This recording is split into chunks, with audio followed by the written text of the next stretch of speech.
21-year-old Nathan Lanzi is accused of biting off a man's fingertip during a struggle at a wedding after inappropriately touching a guest. On Friday the 27th of October, authorities responded to the club at Lac La Belle in Oconomowoc, Wisconsin after getting a call from someone who said a man had his fingertip bitten off. When officers arrived at the wedding venue, they located Nathan sitting on a couch with blood on his sleeve, which did not appear to be from him. There was also blood on the floor and on the table in the ballroom, as well as attendees who appeared to have been disturbed by the incident, including some who were crying. A witness told police the incident started after Nathan touched a female's buttocks, causing others to become upset. Nathan began to yell and became very agitated, at which point people tried to isolate him in another room. The bride and groom attempted to calm Nathan, but he soon became disruptive again. Another witness walked into the room and told Nathan to leave, but he became very aggressive and continued to be loud. Nathan then lunged at him and pinned him up against the wall. 3 people restrained Nathan on the ground, but during the altercation, Nathan bit the tip of someone's finger off. An officer at the scene called the injury significant, stating that about half an inch of the finger had been bitten off, exposing the bone. The victim told authorities that Nathan was running his mouth, so grabbed Nathan around the head area. Nathan then turned toward the victim and they toppled down onto the floor. At some point, the victim's hand got into Nathan's mouth, so he bit down on the finger. Officials located the victim's fingertip and put it into a cup of ice until he could be taken to hospital. The victim said he needed 18 or 19 stitches while the surgeon attempted to reattach the tip of his finger. It's unclear if the surgery was successful. Authorities said that Nathan was very intoxicated at the wedding and had a blood alcohol content level of 0.210, whereas the victim was completely sober. Nathan's being charged with felony aggravated battery and disorderly conduct. His bond was set at $25,000. The investigation into the matter continues. 19-year-old Dallas Bolling is behind bars for abusing and murdering his infant son. At around 12:25 p.m. on Friday the 27th of October, authorities responded to a home along Richland Road in Stafford County, Virginia on reports of a medical emergency. When deputies arrived on scene, they found an unresponsive 3-month-old child and attempted life-saving measures until paramedics arrived. The boy was transported to a local hospital, where he was later pronounced dead. The medical examiner conducted an autopsy and ruled the child's death as a homicide stemming from inflicted physical injuries. On Saturday the 28th of October, Dallas was arrested and charged with second-degree murder and felony child abuse. He is held at the Rappahannock Regional Jail without bond. Dallas worked for Stafford County Fire and Rescue.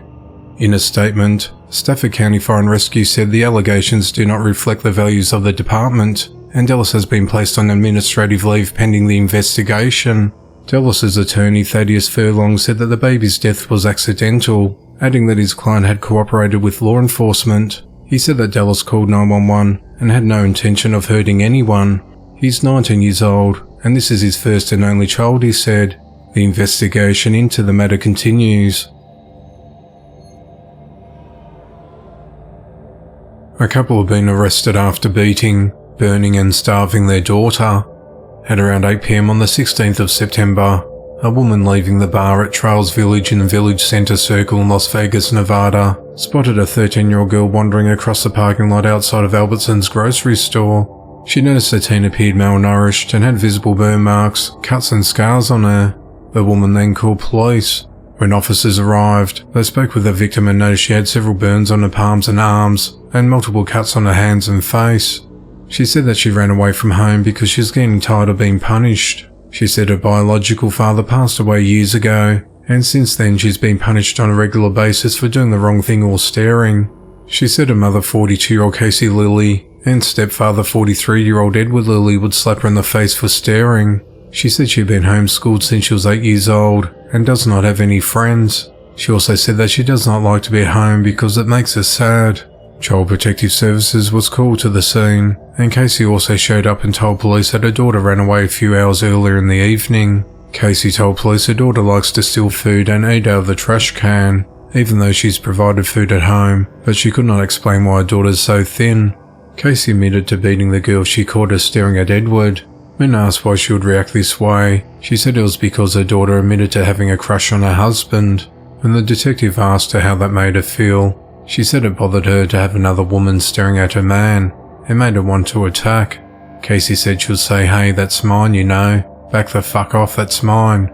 Casey also claimed that her daughter would listen to her and Edward when they had sex.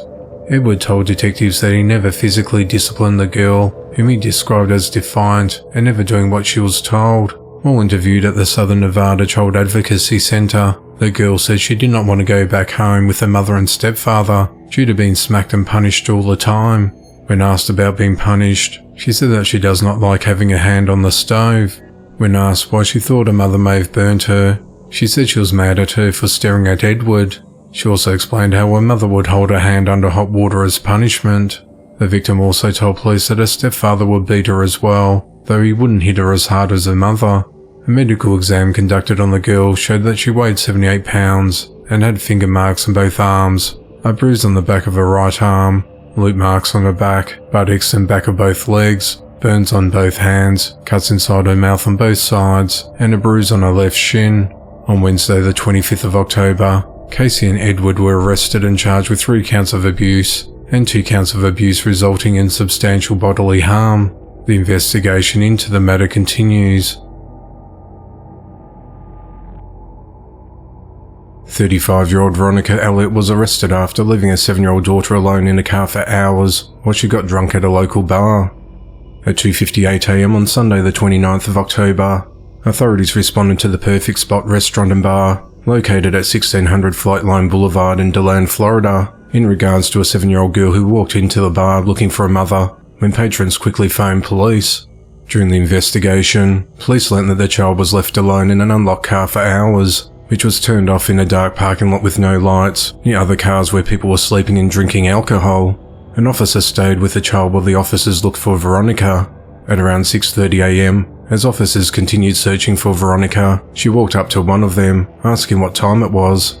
She was drunk, covered in dirt and swaying back and forth with a slurred speech and was missing her shoes. She was surprised at the time and told officers she was only meant to be away for 10 minutes. Veronica told police that she was going to the bar to meet a man and wake up hours later in a stranger's car on the other side of the parking lot. She told officers that she didn't feel like she'd been drugged or sexually abused. Veronica was arrested and charged with child neglect without great bodily harm and was booked into the Volusia County Branch Jail. The Department of Children and Families took custody of the child. Veronica was later released on a $2,500 bond. The investigation into the matter continues.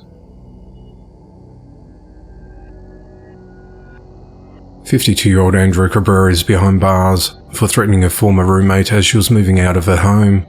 On Monday the 30th of October, authorities responded to a residence in the 14,000 block of Northwest 21st Court in Citra, Florida on reports of a disturbance. When deputies arrived on scene, they learned that Andrea had a new roommate who had been living in the house for about 4 or 5 days, but kicked her out because their arrangement wasn't working out. The woman asked her friend to come and help her, but Andrea believed they weren't packing up fast enough. Andrea became more and more agitated as she was trying to make them pack faster, and that's when she armed herself with an axe. "I'm gonna fuck you up," Andrea told the woman and her friend, before swinging the axe into the wall a few times. Andrea told deputies that the woman was not packing fast enough and told them to chop and hurry up. She also said she thought they could pack up quicker and they needed to work harder. Andrea, who has 2 prior charges for battery, said she got the axe for protection and did not verbally threat or wield the weapon. Andrea was arrested and charged with 2 counts of aggravated assault with a deadly weapon and 1 count of battery. She was transported to the Marin County Jail, where she remains on a $7,000 bond. The investigation into the matter continues. Laurie Wilds is behind bars for assaulting a man during an argument about rum. On Wednesday the 1st of November, authorities responded to a residence in Marin County, Florida on reports of an attack. When deputies arrived at the scene, they observed a small scrape with fresh blood coming out of the victim's head. The victim told deputies that he was in the garage when Laurie came in and began arguing about missing rum in the home. The man said that he doesn't drink rum, and that's when Laurie went into a rage and started knocking things over. She then grabbed the man around the neck and started punching him. The man was able to get away, but Laurie went after him and hit him in the head with a hammer. The man didn't know what he was hit with at first, but then realised it was the blunt side of the hammer. Deputies then located a hammer with a black and blue handle. When deputies caught up with Laurie, they detected a strong odour of alcohol in her breath. She told deputies that the argument with the victim was only verbal, but then admitted to throwing an alcohol bottle at him and throwing his laptop on the floor. Laurie was arrested and charged with felony aggravated battery with a deadly weapon and is held at the Marin County Jail on a $500 bond.